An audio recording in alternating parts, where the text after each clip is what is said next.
দেখতেই পাচ্ছেন আজকে সকালে জলখাবার হচ্ছে লুচি আর তরকারি।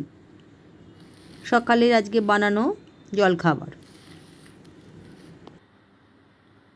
চলে এলাম বৃহস্পতিবার দুপুরে লাঞ্চ নিয়ে। আর যেটা লাঞ্চে আজকে করেছি, সকাল থেকে যে কিছুই দেখাতে পারিনি, কারণ আজকে সকালে ছেলে বাবা দুজনেই বেরিয়ে গেছিলো, এইমাত্র বাড়ি ফিরেছে।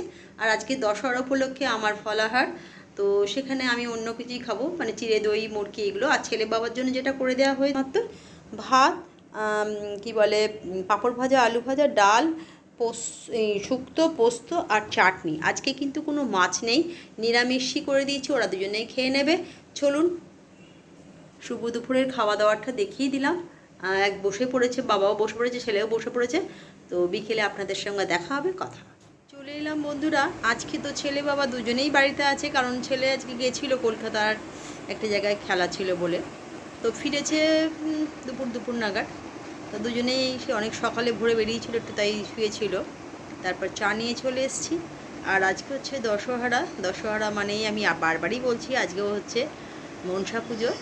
আর সেক্ষেত্রে আর সবচেয়ে বড় কথা, আজকে আমাদের দশহরা মানে আমাদের ঠাকুরকে পুজো দিয়ে আজকে আমাকে যে কোনো একজন বাড়ির সবাই করলেও ভালো। আমি ছোটোবেলাতে আমাদের বাড়িতে এবং সবাই করেছি আমরা দশহরা, সবাই আজকে দিনে ফলাহার খেতাম, মা দাদারা সবাই একসাথে ফলে। এখন বৌদি এসছে সবাইকে, কিন্তু আমাদের বাড়িতে এ বাড়িতে দশহরা মানে আমি আর বাবাই করতাম, মানে আমার শ্বশুরমশাই। দাদা মানে তোমাদের দাদা কখনোই করতো না, কারণ সকালবেলা 8:30-9টার মধ্যে অফিস বেরিয়ে যেত। সেই সময় ওই ফলাহার খেয়ে সারাদিন থাকাটা খুব মুশকিল হতো, তাই জন্য সকালবেলা নিরামিষ ভাত করে দেওয়া হতো, খেয়ে চলে যেত। আর ওই দশহরাটা আমি আর বাবাই পালন করতাম।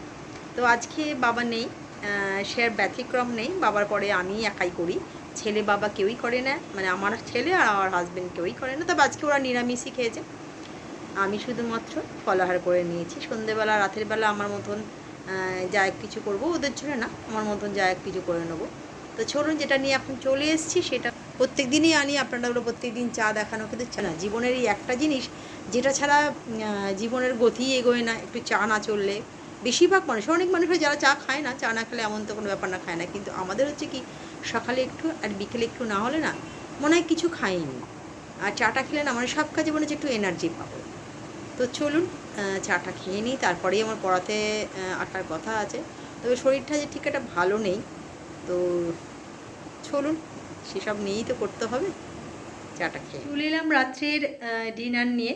তবে আজকে রাতের ডিনার হচ্ছে আমার হচ্ছে গোলা রুটি আর পটল ভাজা, কারণ আজকে তো দশহরা, আমাকে নিরামিষে খেতে হবে। কিন্তু আমার হাজব্যান্ড আর আমার ছেলেকে একজন আমাদের চেনাশোনা একজন দিয়ে গেছে, যেটা হচ্ছে হোমমেড বিরিয়ানি একজন বানিয়েছিলেন, তিনি দিয়ে গেছেন চিকেন।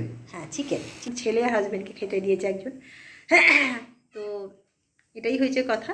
তো চলুন, ব্লগটাকে বাড়াচ্ছি না, যদি ভালো লাগে লাইক কমেন্ট শেয়ার করবেন। আর একদিন পাশে চলে আসতেই না ডাকতেই, আসলে মাঝে মাঝে ও থাকে, মাঝে মাঝে তো সবসময়ও থাকে না, ওকে সবসময় পাই না, তবে আজকে চলে এসছে। তা চলুন, শুভরাত্রি। কালকে একটা নতুন ব্লগ নিয়ে হাজির হয়ে যাব। আজকের মতন good night, tata. Good night.